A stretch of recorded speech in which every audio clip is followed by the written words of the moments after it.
Pagi itu dimulai dengan suara Avicenna, anak 6 tahun yang bangunnya selalu seperti superhero baru dapat kekuatan. Sementara itu, di sudut kamar, bapaknya masih berjuang menemukan sandal yang entah kenapa setiap pagi selalu hilang sebelah. Tapi satu hal pasti, hari ini mereka akan berpetualang ke kota tua Jakarta. Dengan sepeda tandem kuning cerah, Avicenna duduk di belakang dengan penuh semangat. "Gas Pak, gas!" katanya. Padahal yang goes ya tetap bapak. Tapi begitulah, petualangan selalu dimulai dengan semangat anak-anak dan tenaga orang tua. Setibanya di Taman Fathahillah, Avicenna terpesona. Gedung tua menjulang, sepeda warna-warni berjajar, merpati berterbangan, dan aroma kerak telur menggoda. Ia berdiri pelan dan berbisik, "Papa, ini kayak film."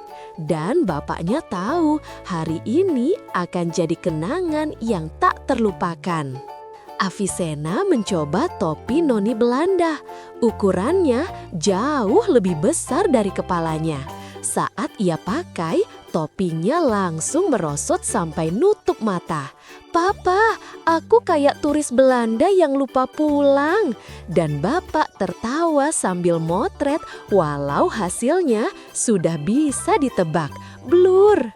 Tak ingin kalah, Avicenna beraksi. Ia berpose seperti model catwalk, superhero, sampai gaya aneh.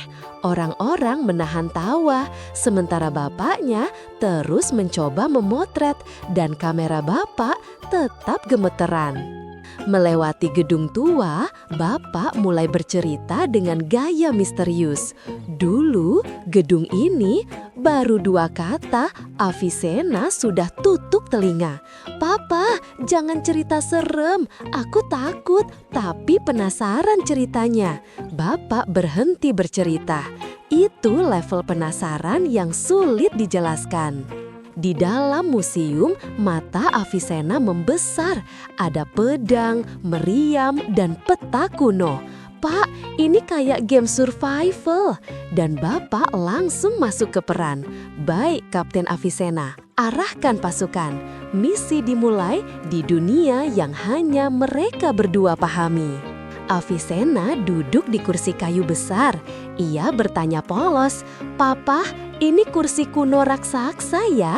Bapak mengangguk serius. "Iya, buat anak yang malas mandi." Dalam 1 detik, Avicenna langsung berdiri. Mereka bertemu penjaga museum yang ramah. Avicenna bertanya, "Om, kalau museum ini hidup lagi, gedungnya bisa jalan nggak?" Penjaganya terdiam, bapak terdiam, lalu semuanya tertawa karena hanya anak 6 tahun yang bisa berpikir sejauh itu. Di luar museum, mereka berhenti minum. Avicenna memegang es coklatnya bangga. "Pak, minumanku lebih enak dari kopi Bapak." Bapak menatap kopinya yang pahit dan berkata, "Nak, kopi itu pahit, sama seperti kehidupan, tidak selalu manis." Avicenna hanya angguk tanpa paham. Sekelompok merpati lewat dan petualangan baru dimulai. Avicenna berlari mengejar, merpati terbang panik, dan bapak ikut lari, lebih seperti orang dikejar deadline. "Papa, cepetan!" Avicenna semakin jago naik sepeda ontel. "Papa, lepas tangan!" serunya. Bapak langsung panik. "Jangan, awas jatuh!" Tapi Avicenna tetap tertawa lepas. Seorang musisi jalanan memainkan gitar. Avicenna mulai berjoget. Bapak ikut dan goyangannya terlalu percaya diri. Kerumunan tertawa dan bertepuk tangan. Hari itu, musik membuat kota tua terasa lebih hidup. Mereka berhenti menonton abang masak kerak telur. telur. Api kecil menari dari penggorengan. Avicenna menatap serius. "Pak, kok telurnya nggak jatuh?" Bapak berbisik pelan, "Itu ilmu tingkat tinggi." Matahari mulai terbenam. Avicenna membuat pose angin topan. Rambutnya berantakan ke segala arah. Bapak mencoba pose keren. Dan seperti biasa, hasil fotonya blur. Bayangan gedung kolonial memanjang indah. Avicenna melompat dari satu bayangan ke bayangan lain. "Papa, aku lapar," kata Avicenna. Mereka berhenti. Avicenna menikmati es krim. Bapak makan soto hangat. "Hidup itu pilihan," kata Avicenna bijak. Dan Bapak hanya bisa mengangguk. Karena benar juga, anak kecil kadang paling filosofis. Cahaya senja jatuh lembut di bangunan tua. Avicenna duduk di pangkuan Bapak. "Papa, kapan-kapan kita kesini lagi ya."